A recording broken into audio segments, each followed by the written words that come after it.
let's just get right to the moments in this game that were nuts. Basically, once the bullpens took over, this game was on steroids.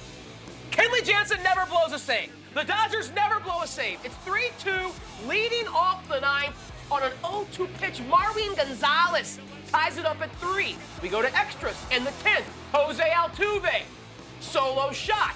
Next batter, Carlos Correa, solo shot. Houston takes a 5-3 advantage off that Dodger bullpen, but the Dodger bats would rally. In the 10th, Ken Giles serves one up to Yasiel Puig, who smokes a laser beam into the left field seats.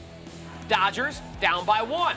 Runner on first, Kike Hernandez up, wild pitch. That runner in the form of Logan Forsythe advances to second. Kike, then on a 3-1 offering, singles through the right side. Here comes Forsythe, here comes the throw, and Forsythe is safe. The throw, great slide, we're all knotted up at 5. We go to the top of the 11th. The Astros, I mean, that's showing some fortitude right there.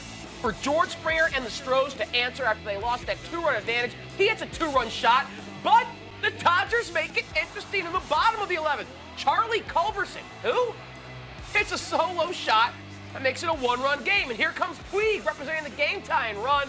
But Chris Davinsky, and what was a great at-bat. Puig was battling, fouling off pitches, but gets him to chase the split piece. Game over. Jose Altuve and the Stros are ecstatic. You have to give them credit.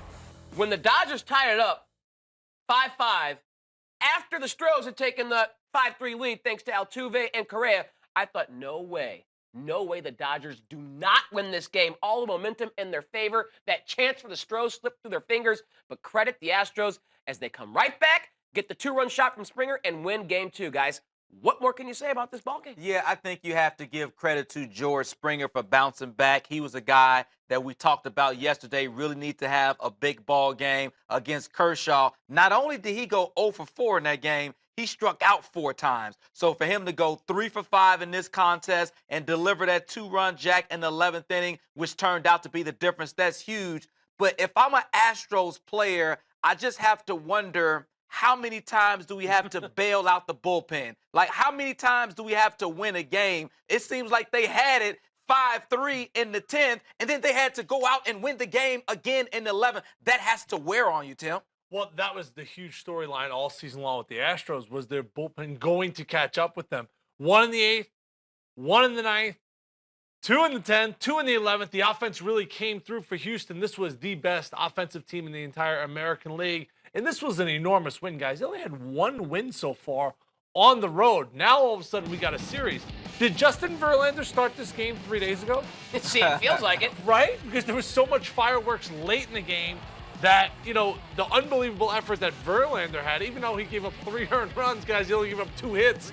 Both of those hits, ironically, were home runs. It looked like this game was going to play out very similar to game 1, but like Tyler said, all hell broke loose later in the game. It was cool to see, too, Justin Verlander, I guess, come out of the clubhouse and back to the dugout and fire up his squad and tell them to keep fighting, keep hanging in there. This game is not over with. And now, of course, you go back to Houston, where there will be 3 straight games in H-Town. But you mentioned it on the highlight, the fact that Kenley Jansen could not close this game out is so surprising to me. The fact that the bullpen struggled so much, I mean, that bullpen gave up about 6 runs. In the NLCS, we were talking about how the Cubs couldn't do anything with the Dodgers bullpen. The Dodgers shut them down, the bullpen. So for the Astros to just light them up in extra innings the way that they did, I mean, that's unbelievable. Yeah, this is the best win so far of any team during the postseason. You know, the Yankees going to Cleveland and knocking off Corey Kluber in Game 5, that was a big win. Sure. But I thought this one surpasses it because the Dodgers bullpen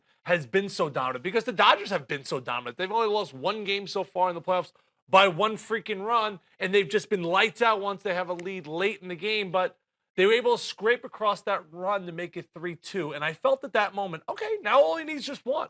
You know, 2 runs is a huge kind of hill to climb, especially very late in the game. But then once it got to 1 run, I was like, all right, well, just 1 swing of the bat, and you're back in this game. That's what happened. Great fireworks, electric drama. We're getting a lot so far from this World Series. We saw a lot of home runs in that game, 8 to be exact, which is a World Series single game record. 6 of those 8 home runs coming between innings 9 and 11. That's a lot of jacks late. I mean, great. That might be the best game of the postseason so far. I'm trying to think of another one. The Justin Turner walk-off comes to mind, Sure. but that one wasn't extras. But I can't think of another game that, compares to this one in this postseason. Given the circumstances, I will call this the best game of the postseason. Biggest We stage. saw on Twitter a lot of people saying this might be one of the greatest World Series games ever with how back and forth it was. But maybe living in the prison Right, of the people moment. It's not a always game jump to 6 or conclusions. 7, Yeah. but how fun was that to watch? That Oh, was tremendous theater. Thrilling. Absolutely thrilling.